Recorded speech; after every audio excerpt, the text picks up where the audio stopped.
Assalamualaikum warahmatullahi wabarakatuh. Halo, halo, apa kabar sahabat teras langit dimanapun berada di seluruh antero jagat Nusantara. Senang sekali pada kesempatan ini saya kembali bisa menyapa sahabat-sahabat sekalian, tentu dengan edisi yang sangat menarik. Dan kali ini studio teras langit kedatangan seorang bintang tamu yang cukup sensasional. Dia cukup seksi, tentu dengan cerita-cerita nanti yang akan disampaikan di studio ini. Kita sapa dulu bintang tamu kita, yaitu Bapak Kepala Desa Jatiarjo Cak Dardiri. Assalamualaikum, Cak apa Pak ini? Mas saya Pak. Mas. Mas saya ketemu maneh. Mas Dardiri, karena ingin selalu performanya kelihatan muda, maka saya memanggil Mas Dardiri. Assalamualaikum Mas Dardiri, apa kabar? Waalaikumsalam. Alhamdulillah baik. Ya, Cak Dardiri terima kasih sudah berkenan hadir di studio kami Teras Langit, tentu dengan bincang santai untuk memberikan inspirasi kepada seluruh pemirsa Teras Langit yang ada di seluruh penjuru Nusantara. Cak Dardiri, yang saya tahu Mas Dardiri ini kegiatannya itu luar biasa padat. Selain sebagai aktivis, ya, ada di organisasi di organisasi USED yang menangani konservasi saat itu. Kemudian tentu banyak program-program di sana.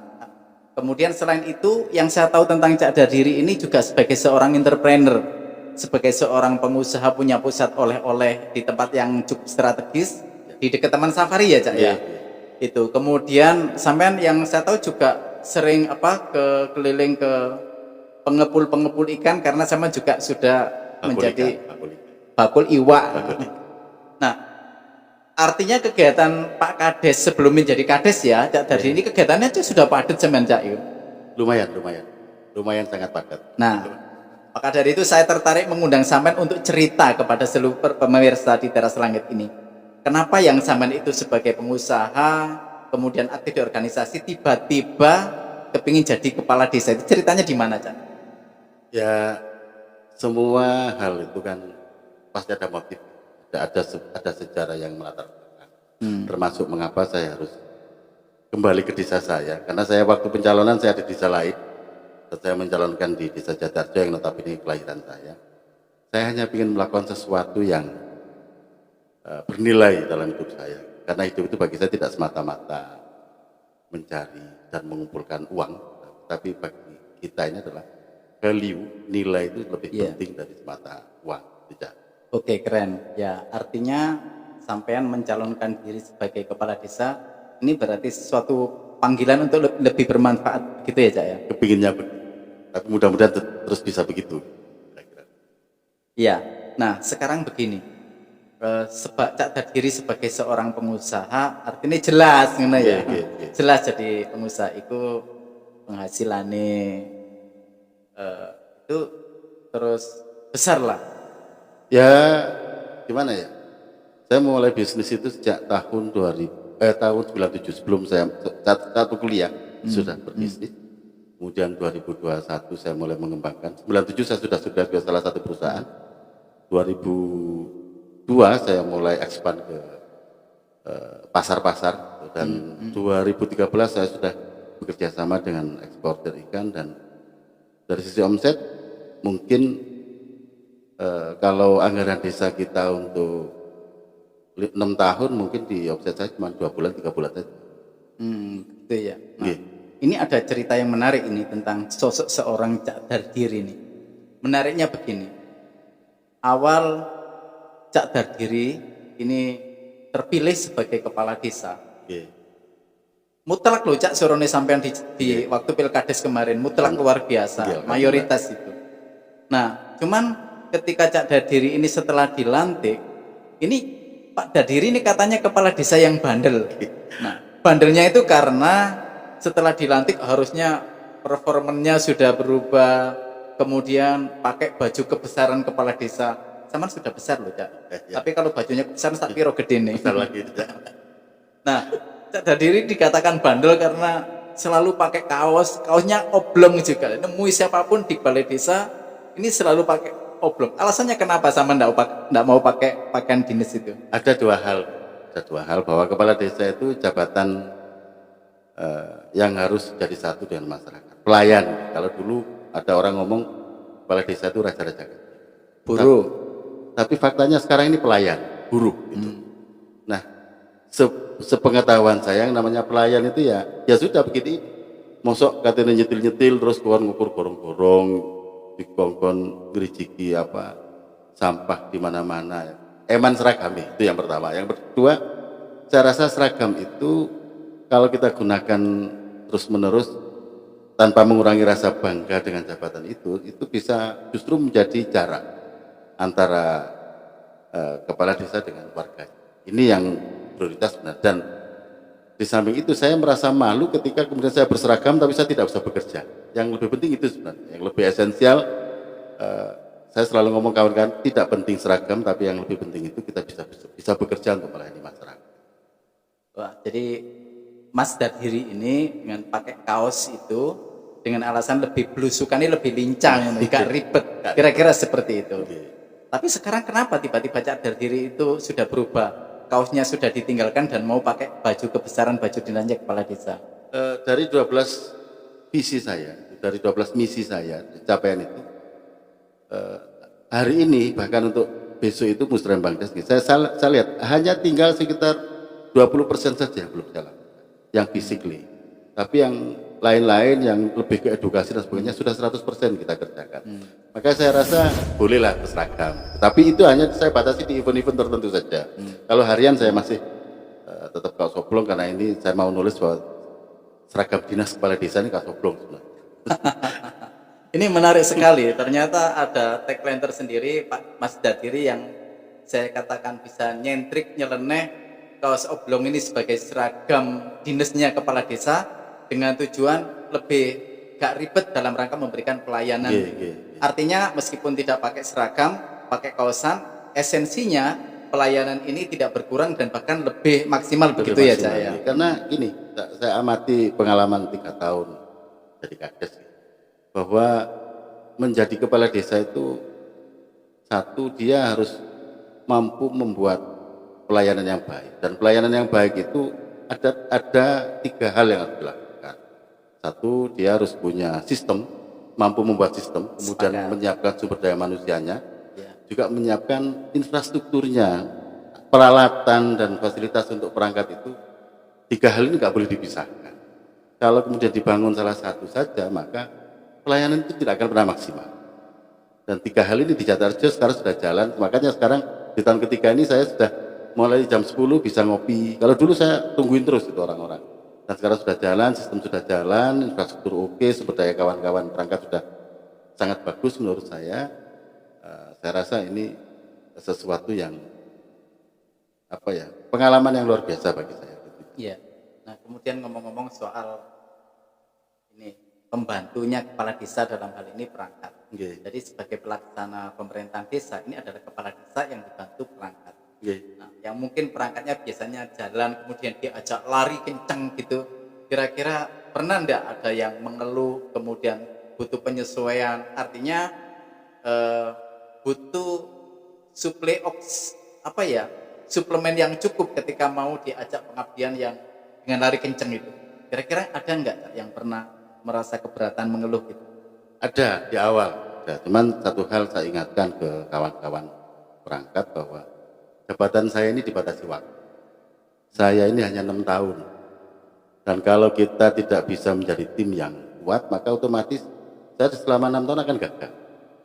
Baik atau buruknya desa itu tergantung kepala desa dan perilaku perangkat. Perilaku kami ini sangat menentukan perjalanan sebuah desa. Maka saya sering ngobrol dengan kawan-kawan, sering ngopi bareng, pasti tak ajak mangan-mangan, sering walaupun masak sendiri di dapur. Akhirnya ya sudah jalan dan alhamdulillah kawan-kawan, ritme itu memang berat tapi saya punya ukuran dalam kerja. Saya selalu mengukur, walaupun kita mungkin dari pemerintah sudah ada indikator-indikator untuk ukuran sebuah pekerjaan, tapi saya secara personal sudah punya ukuran-ukuran sendiri. Oh ini oke, ini oke, ini oke. Dan saya lihat sekarang sudah jalan walaupun masih ada kurang dikit-dikit. Para pemirsa Teras Langit yang beriman, ternyata ada strategi, ada cara tersendiri yang menarik yang dilakukan oleh kepala desa dalam rangka membangun komunikasi ya, Cak, dengan perangkat-perangkat itu, dengan ngopi tadi itu ya. Ternyata ngopi itu banyak menyelesaikan persoalan ya, Cak. Banyak menyelesaikan persoalan, apalagi gini, kalau dulu itu kan ya ini kasihan perangkat, kalau dulu itu 6 bulan baru dapat honor. Saya rasa ini tidak masuk akal nih. Untuk kerjaan inilah maka saya sebagai pimpinan di desa di awal-awal tahun sampai tahun pertama tahun kedua itu berupaya agar kawan-kawan ini bisa dapat honornya per bulan. Walaupun dari pemerintah keluarnya 6 bulan. Ini saya selalu ngomong kawan-kawan, tugas saya ini adalah berpikir agar kawan-kawan ini hak-haknya terpenuhi tepat waktu, dan jenengan semua berpikir bagaimana menyelesaikan pekerjaan-pekerjaan yang menjadi tugas kita bersama. Dan poin-poin itu cukup membuat kawan-kawan berusaha dan mau belajar, karena mereka wajib belajar di masing-masing departemen, di masing-masing bidang ini wajib belajar, karena seringkali kita ini bekerja tanpa tahu dengan tugas kita yang sebenarnya, tanpa tahu ruang lingkup pekerjaan kita sendiri. Maka kawan-kawan tak ajak, ini loh ruang lingkup bekerjamu dan tugasmu seperti ini, jangan melampaui batas, jangan melewati batas ke wilayah pekerjaan kawan-kawan yang lain. Ini yang sering saya sampaikan. Artinya manajerial pembagian tugas di masing-masing perangkat itu, ini kepala desa harus benar-benar paham dan teliti sehingga tidak sampai salah alur gitu ya, Cak. Iya, karena seringkali kita melihat pekerjaan kepala desa itu cuma menghabisin APBD. Dan orang-orang itu pengawas-pengawas kita itu hanya fokus ke situ, fokus ke APBD kita saja, apakah dikerjakan apa enggak. Padahal pekerjaan kepala desa dan perangkat itu ada 8 pekerjaan besar. Salah satunya soal pajak, soal pelayanan, soal kemiskinan, soal sosial, soal keamanan, semua ini sudah. Tapi kemudian kita yang orang-orang lebih tertarik karena yang muncul angkanya itu adalah yang APBD, soal DD, soal ADD dan lain-lain sebagainya. Padahal itu hanya kecil sekali. Muncul yang tertera di APBD itu malah kecil sekali. Bagi saya itu pekerjaan yang ada nominalnya itu kecil sekali. Kami ini kalau malam hari misalnya ada orang mau melahirkan, ada orang masuk rumah sakit yang tidak punya dokumen apapun, maka kita harus bergerak. Dulu sebelum ada program IPA Ladi, saya terima kasih sekali Pak Buati karena sudah ada program IPA Ladi, ini luar biasa manfaatnya, baik untuk pelayanan masyarakat yang bisa cepat, kemudian kita menyelesaikan sertifikat massal juga poinnya dari IPA Ladi. Tanpa itu saya rasa kita akan kesulitan nanti.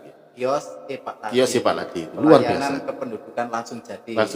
Dan Jatarjo itu jadi trendsetternya itu waktu itu. Jadi percontohan lah. Menarik sekali, Cak. Ya memang kalau dulu untuk penilaian seorang kepala desa itu dikatakan baik, Cak, ya, ketika ngurus ini langsung jadi, apalagi gratis gak bayar. Nah, ini kan luar biasa bisa dirasakan oleh masyarakat. Luar biasa sekali. Maka ini saya rasa kepala desa itu, saya elek-elek kepala desa, saya rasa ya masih baik lah, karena ada pikiran-pikiran yang saya selalu berkeyakinan tidak ada pimpinan yang ingin menyengsarakan masyarakat. Setuju, aku tak sepakat dengan kalimat itu. Nah, ada yang menarik sebenarnya, Cak. Tadi sama bilang kalau urusan